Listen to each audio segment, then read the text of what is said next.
Oke teman, kembali lagi di channelnya saya. Di sini saya akan menjelaskan perpikiran negatif kepada diri kita sendiri. Banyak sekali kita di masa-masa muda ataupun di masa yang menjenjang remaja itu masih bingung dalam kondisi diri kita sendiri. Contoh saat kita mendapatkan salah satu musibah, mendapatkan salah satu suasana yang tidak enak bagi kita, di situ banyak sekali kita merasakan diri kita ini sangat tidak baik atau sangat buruk. Oke, di sini kita akan membahas sedikit demi sedikit dalam hal yang negatif ini. Kebanyakan dari teman-teman saya ataupun diri saya sendiri saat mendapatkan musibah itu saya berpikirnya, aduh ini akan menjadi seperti ini akan seram sekali, ini akan menjadi sangat luar biasa, ini saya tidak berani menghadap, saya tidak berani majukan diri, saya nggak berani melangkah ke depan karena saya takut nanti saya gagal atau seperti apa. Contoh, kita ambil contohnya bagaimana? Contohnya kita di dalam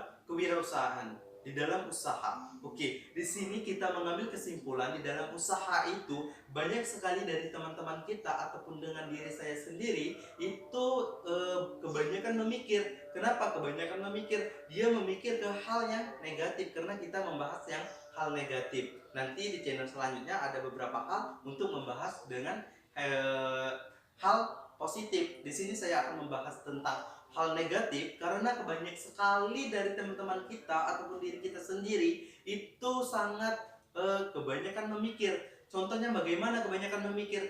Kebanyakan memikir itu seperti, nanti saya buka usaha ini dengan modal 10 juta atau 5 juta, nanti nggak ada yang laku, nggak ada yang beli, nanti jam kontraknya itu sudah mepet, sedangkan barang-barang nggak ada yang laku. Dia sudah memikir ke hal-hal seperti itu. Bagaimana dia mau maju kalau dia sendiri nggak berani maju? Sedangkan kita, kalau kita mau berhasil, kita harus berani bertanggung jawab, berani mengambil keputusan. Di dalam hal seperti itu, kita harus berani mengambil keputusan. Kalau kita nggak berani mengambil keputusan, kita akan mengalami di masa-masa nggak tahu kita berhasil atau tidak berhasil. Contoh, kalau kita mengambil hal yang berani tadi, yang berani melangkah tadi, kita membuka usaha dengan modal sekian.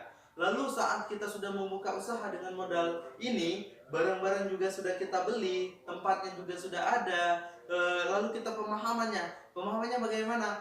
Kita menatanya supaya orang menarik, kita membuat suasana supaya orang menarik, kita membuat suasana yang berbeda dari tempat yang lain. Itu salah satu konsep untuk menarik pelanggan. Berarti kita harus memahami juga ilmu-ilmu di dalam posisi itu. Lalu bagaimana lagi cara-caranya? Kita promosi dengan teman-teman, kita kasih tahu ataupun kita searching ke internet, kita sebarluaskan dari bisa jadi dari Shopee, Google, Facebook, WA, Instagram, dan yang lain-lainnya juga. Itu bisa sekali untuk kita supaya barang kita ini cepat laku dan cepat diganti dengan barang yang baru juga. Akhirnya kita mendapatkan keuntungan dari hal itu.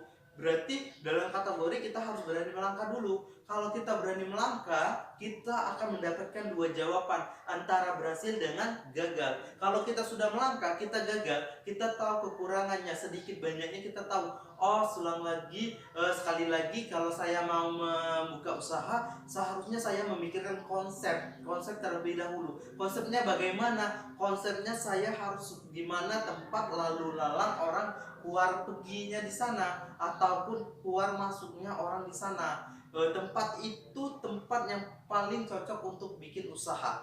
Karena kenapa? Saat kita sudah mendapatkan tempat yang seperti itu, maka kita yang akan menjualkan salah satu barang kita itu sangat menguntungkan bagi kita. Karena kenapa? Kalau kita mau yang supaya menarik pelanggan yang lebih ramai lagi, kita pendataan, kita membentuk suasana yang unik di dalam usaha kita itu, maka orang yang lalu lalang tadi banyak penasaran, akhirnya mampir 1, 2, 3, mampir ke tempat kita, akhirnya dia membeli produk kita. Lalu saat dia sudah membeli produk kita, dia membawa pulang hal orang ini menceritakan kepada temannya, sahabatnya, kerabatnya, saudaranya, tetangganya, dan yang lain-lainnya juga. Itu saat dia sudah menjelaskan itu secara tidak langsung itu dalam dunia promosi. Nah, di hal-hal itulah untuk kita menjelaskan ataupun menasang target untuk usaha kita supaya lebih maju. Intinya kalau kita sudah berani melangkah, kita tahu saat kita kegagalan di sini, kita tahu kondisinya yang akan datang nanti, kita harus seperti apa dan seperti apa. Yang penting berani dulu untuk tampil, berani dulu untuk membuat usaha, berani dulu intinya mengambil keputusan. Jangan lama-lama berpikir hal yang positif itu bagaimana. Kan itu wajib dipikirkan, memang wajib 100% memang wajib dipikirkan konsep itu, tapi seiring dengan berjalannya dengan waktu. Contoh, bagaimana kita mengambil kesimpulan kita di masa anak bayi. Anak bayi itu seperti kita anggap seperti kita membuat usaha. Kenapa saya masukkan anak bayi di dalam konsep berpikir negatif ini menjadi berpikir positif? Contohnya, anak bayi ini ada tahap per tahapnya loh. Begitu juga usaha, begitu juga hal apapun itu. Karena contoh, anak bayi ini dari dia nggak bisa apa-apa, cuma bisa nangis, lalu dia bisa duduk, lalu dia bisa merangkak, dia bisa berdiri, lalu dia bisa berjalan dengan pelan-pelan, lalu dia bisa berlari, lalu dia bisa berbicara. Akhirnya dia juga bisa memberi pendapat, memberi pemikiran hal-hal yang apa yang dibutuhkan pada saat itu. Dia bisa mengikuti orang-orang yang di sekeliling dia. Dia bisa memberi masukan yang hal-hal yang positif. Itu ada beberapa tahap loh. Ada kita hitung dari awal. Yang pertama, dia nggak bisa apa-apa, cuma dia bisa nangis, kita anggap itu satu. Dia bisa duduk, itu kita anggap kedua. Dia bisa merangkak, itu kita anggap tiga. Dia kita anggap lagi dia bisa berdiri, itu empat. Kita anggap lagi dia bisa berjalan, itu lima. Dia bisa berlari, itulah enam. Itu 6 tahap per tahap sesuai seiring dengan waktu berjalan. Ada beberapa tahap. Ini pun masih ada hal-hal yang nggak bisa saya sebutkan lagi, masih banyak lagi. Seharusnya bukan 6 ini, lebih dari 6 proses ini. Sedangkan kita baru memulai satu usaha gagal, sudah mengeluhnya bukan main. Atau di bidang apapun, kita di bidang guru, gagal mendidik, gagal dalam berbicara, menyampaikan sesuatu kita anggap benar, tapi siswa didik kita enggak nyampai di tahapan itu. Kita anggap diri kita yang paling gagal. Jangan seperti itu, karena semuanya ada tahap per tahap. Seiring dengan waktu kita belajar, oh siswaku mau seperti ini, oh usaha ini harus seperti ini, mengikuti tren, mengikuti acuan waktu, mengikuti proses sesuai dengan kondisi pada saat ini. Itu namanya tahap per tahap.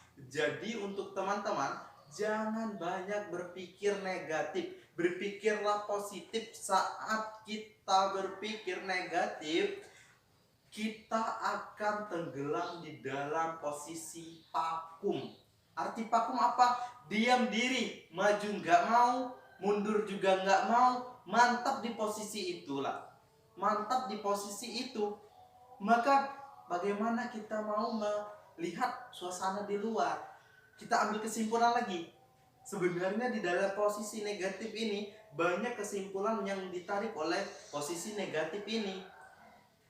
Negatif ditarik oleh posisi positif itu banyak sekali. Contoh, saat kita di dalam rumah, di dalam ruangan, kita nggak akan tahu di luar ruangan kita.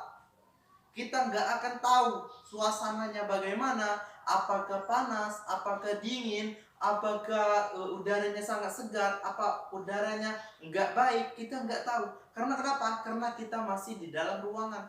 Coba kita keluar dari ruangan ini, kita bisa merasakan udara yang lagi sejuk, udara yang sangat indah, suasana yang sangat sunyi, suasana yang sangat luar biasa. Masih banyak lagi yang kita dapatkan saat kita keluar dari ruangan. Itu salah satunya. Kenapa? Saat kita mau keluar dari ruangan, apa yang kita lakukan? Kita berjalan menuju luar ruangan itu. Itu pun ada tahap per tahapnya. Jadi setiap kegiatan, setiap usaha ada tahap per tahapnya. Jadi untuk teman-teman jangan takut gagal. Oke, di sini saya sampaikan. Nanti ada beberapa hal lagi yang saya akan sampaikan di konten selanjutnya.